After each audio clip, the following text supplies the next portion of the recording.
নীল সমুদ্রের শান্ত জলের নিচে লুকিয়ে আছে এমন এক অজানা বিপদ যা কয়েক দশক পেরিয়ে মানুষের মনে ভয়ের ছায়া ফেলছে।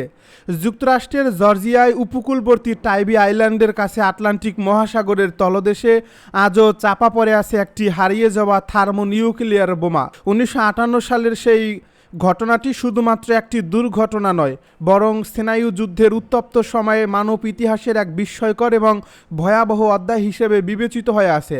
সময়ের সঙ্গে সঙ্গে এই ঘটনাটি যেন রহস্যের চাদরে আরও বেশি ঢেকে গেছে, কিন্তু এর সম্ভাব্য বিপদ আজও পুরোপুরি দূর হয়নি বলে মনে করেন অনেক বিশেষজ্ঞ। এই ঘটনার সূত্রপাত 1958 সালের 5 ফেব্রুয়ারি। তখন স্নায়ু যুদ্ধের উত্তাল সময়ে যখন যুক্তরাষ্ট্র এবং সোভিয়েত ইউনিয়নের মধ্যে টানটান উত্তেজনা বিরাজ করছিল, প্রতিনিয়ত সম্ভাব্য পারমাণবিক হামলার আশঙ্কায় যুক্তরাষ্ট্রের সামরিক বাহিনী সর্বদা প্রস্তুত থাকত। সেই সময় মার্কিন বিমান বাহিনীর একটি B-47 স্ট্রাটোজেট বোমারু বিমান নিয়মিত প্রশিক্ষণের অংশ হিসেবে আকাশে উড্ডয়ন করছিল। এ বিমানে বহন করা হচ্ছিল একটি বিশাল মার্ক 15 থার্মোনিউক্লিয়ার বোমা, যার ধ্বংস ক্ষমতা ছিল কল্পনারও বাইরে। এই ধরনের বোমা তখনকার সময়ে যুদ্ধের ক্ষেত্রে সবচেয়ে শক্তিশালী অস্ত্র হিসেবে বিবেচিত হতো। কিন্তু সেই রাতের আকাশে যে অপ্রত্যাশিত বিপদ অপেক্ষা করছিল তা কেউই কল্পনা করতে পারেনি। প্রশিক্ষণ চলাকালীন হঠাৎ করে একটি F-86 শ্যাবর ফাইটার জেটের সঙ্গে মাঝ আকাশের সংঘর্ষের ঘটনা ঘটে বোমারু বিমানটির। প্রশিক্ষণ চলাকালীন হঠাৎ করে একটি F-86 শ্যাবর ফাইটার জেটের সঙ্গে মাঝ আকাশের সংঘর্ষ ঘটে বোমারু বিমানটির।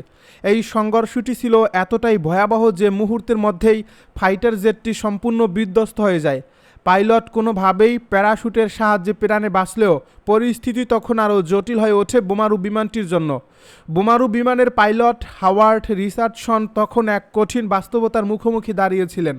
সংঘর্ষের ফলে এই বিমানটি মারাত্মকভাবে ক্ষতিগ্রস্ত হয়েছিল এবং এত ভারী বোমা বহন করে নিরাপদে অবতরণ করা প্রায় অসম্ভব হয়ে পড়েছিল। যদি এই বিমানটি ওই অবস্থায় বিধ্বস্ত হতো, তাহলে পারমাণবিক এই বোমাটি বিস্ফোরিত হয়ে বিশাল এলাকা ধ্বংস করে দিতে পারত।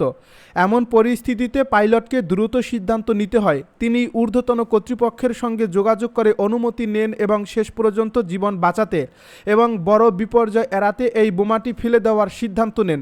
প্রায় 7200 ফুট উচ্চতা থেকে টাইবি আইল্যান্ডের কাছে সমুদ্রের অগভীর জলে ফেলে দেওয়া হয় সেই মারাত্মক এই বোমাটি।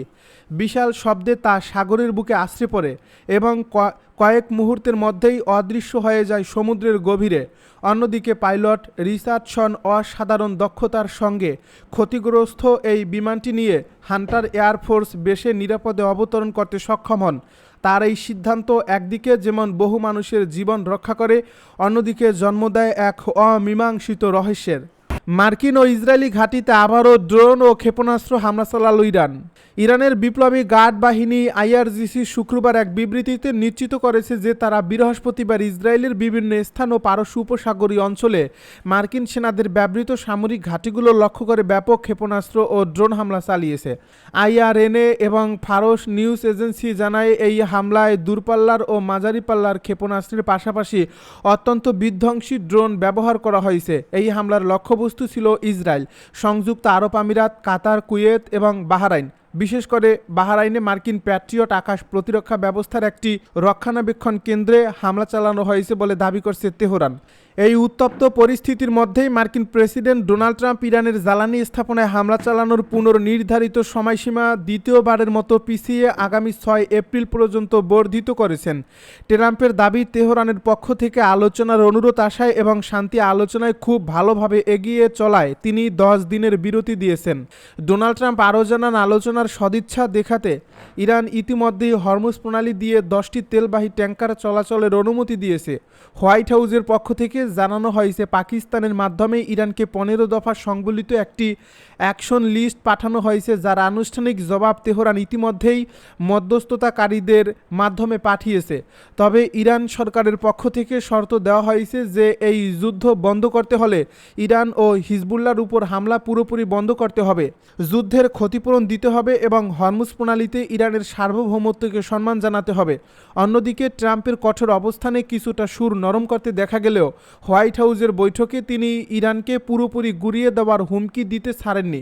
এমনকি ভেনেজুয়েলার মতো ইরানের তেল সম্পদের নিয়ন্ত্রণ নেওয়ার সম্ভাবনা নিয়েও কথা বলছেন তিনি। ইরান যুদ্ধের প্রভাব করোনার ভয়াবহকে ছাড়িয়ে যেতে পারে বলছে পুতিন। রুশ প্রেসিডেন্ট ভ্লাদিমির পুতিন সতর্ক করে বলেছেন, মধ্যপ্রাচ্যে চলমান অস্থিরতার প্রভাব কতটা সুদূর প্রসারী হতে পারে তা আগে থেকে বলা অসম্ভব। তবে এর অর্থনৈতিক ও সামাজিক ক্ষতি বিগত করোনা মহামারীর ভয়াবহতাকে ছাড়িয়ে যেতে পারে বলে আশঙ্কা প্রকাশ করছেন তিনি। বৃহস্পতিবার মস্কোতে ব্যবসায়িক নেতাদের সাথে আয়োজিত এক বৈঠকে পুতিন এই মন্তব্য করেন। পুতিন জানান, এই সংঘাতের ফলে বিশ্বজুড়ে আন্তর্জাতিক লজিস্টিক ও পণ্য সরবরাহ ব্যবস্থা ব্যাপকভাবে ক্ষতিগ্রস্ত হচ্ছে।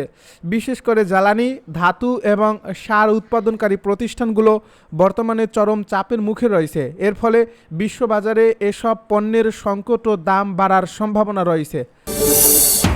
মধ্যপ্রাচ্যে আরও 10,000 সেনা পাঠাতে পারে ডোনাল্ড ট্রাম্প প্রশাসন। মধ্যপ্রাচ্যে আরও 10,000 স্থল সেনা পাঠানোর কথা ভাবছে মার্কিন প্রেসিডেন্ট ডোনাল্ড ট্রাম্প। যদিও তিনি ইরানের সঙ্গে শান্তি আলোচনার কথা বলছেন। মার্কিন গণমাধ্যমের এই প্রতিবেদন অনুযায়ী মার্কিন প্রেসিডেন্ট ডোনাল্ড ট্রাম্পকে আরও সামরিক সহায়তা দেওয়ার জন্য পেন্টাগন মধ্যপ্রাচ্যে 10,000 পর্যন্ত অতিরিক্ত স্থল সেনা মোতায়েনের কথা বিবেচনা করছে।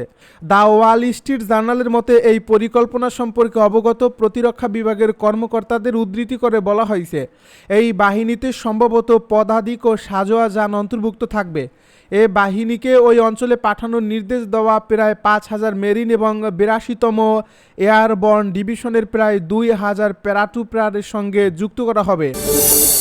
বৈরুতের দক্ষিণাঞ্চলে ইসরায়েলের ব্যাপক হামলা। বৈরুতের দক্ষিণাঞ্চলীয় উপশহরে ইসরায়েল হামলা চালিয়েছে বলে জানিয়েছে লেবাননের রাষ্ট্রীয় গণমাধ্যম। শুক্রবার ভোরের হামলায় একাধিক বিস্ফোরণের শব্দ শোনা গেছে হিজবুল্লাহর শক্ত ঘাঁটি হিসাবে পরিচিত এই এলাকাটি থেকে। এএপির টিভি ভিডিও ফুটেজে দেখা যায়, এই হামলার পর ওই এলাকা থেকে ধোঁয়া উঠছে। লেবাননের সরকারি ন্যাশনাল নিউজ এজেন্সি জানায়, ভোরে দক্ষিণ উপসাগরের তাহইতেত আল কাদির এলাকায় হামলা চালিয়েছে শত্রু বিমান।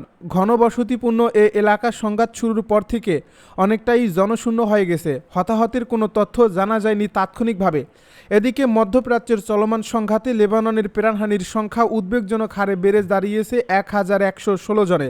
দেশটির রাষ্ট্রীয় বার্তা সংস্থা ন্যাশনাল নিউজ এজেন্সির সর্বশেষ তথ্য অনুযায়ী বৃহস্পতিবার পর্যন্ত এই সংখ্যা নিশ্চিত করা হয়েছে। শুধু প্রাণহানিই নয়, যুদ্ধের এই তীব্রতায় আহতদের সংখ্যা আশঙ্কাজনকভাবে বাড়ছে। লেবাননের বিপর্যয় ও ঝুঁকি ব্যবস্থাপনা দপ্তর জানিয়েছে, এখন পর্যন্ত আহত হয়েছেন 3,229 জন। প্রতিনিয়ত সংঘর্ষের কারণে এই সংখ্যা আরও বাড়তে পারে বলে আশঙ্কা করা হচ্ছে। যুদ্ধের সবচেয়ে বড় প্রভাব পড়ছে সাধারণ মানুষের জীবনে। নিরাপত্তাহীনতা ও লাগাতার হামলার মুখে দেশ জুড়ে ঘরবাড়ি ছেড়ে পালাতে বাধ্য হয়েছেন বিপুল সংখ্যক মানুষ। বাস্তুচ্যুত হয়েছে লাখো মানুষ। অনেকেই আশ্রয় নিয়েছেন অস্থায়ী ক্যাম্পে, আবার কেউ কেউ পার্শ্ববর্তী এলাকায় নিরাপদ আশ্রয়ের খোঁজে ছুটছেন। মানবিক সংকট ক্রমেই তীব্র হয়ে উঠছে। গত 28 ফেব্রুয়ারি যুক্তরাষ্ট্র ও ইসরায়েল ইরানে হামলার পর পুরো মধ্যপ্রাচ্যে নতুন করে উত্তেজনা ছড়িয়ে পড়ে। এর জেরে আঞ্চলিক শক্তিগুলোর মধ্যে উত্তেজনা দ্রুত বাড়তে থাকে। পরবর্তীতে লেবাননের প্রভাবশালী সশস্ত্র গোষ্ঠী হিজবুল্লাহ ইসরায়েলকে লক্ষ্য করে হামলা চালালে পরিস্থিতি আরও জটিল আকার ধারণ করে। পাল্টাপাল্টি হামলা ও সংঘর্ষে লেবাননের বিভিন্ন এলাকা ঝুঁকির মধ্যে রয়েছে। সূত্র বিবিসি, এএফপি, আল আরাবিয়ার। লোকজনকে দ্রুত মার্কিন ঘাঁটি সংলগ্ন এলাকাগুলো ছাড়তে বলল ইরানের বিপ্লবী গার্ড। ইরানের ইসলামী বিপ্লবী গার্ড কোর আইআরজিসি মধ্যপ্রাচ্যের দেশগুলোর সাধারণ মানুষকে মার্কিন সামরিক ঘাঁটি সংলগ্ন এলাকাগুলো দ্রুত খালি করার আহ্বান জানিয়েছে। আইআরজিসি বলেছে, মার্কিন সেনাদের যেখানেই পাওয়া যাবে সেখানেই তাদের উপর হামলা চালানো আইআরজিসির পবিত্র দায়িত্ব। এক বিবৃতিতে আইআরজিসির জনসংযোগ শাখা বলছে, আমরা আপনাদের জোরালো পরামর্শ দিচ্ছি যে যেখানে মার্কিন বাহিনী মোতায়েন রয়েছে সেসব এলাকা আপনারা অবিলম্বে ত্যাগ করুন, যাতে আপনাদের কোনো ক্ষতি না হয়।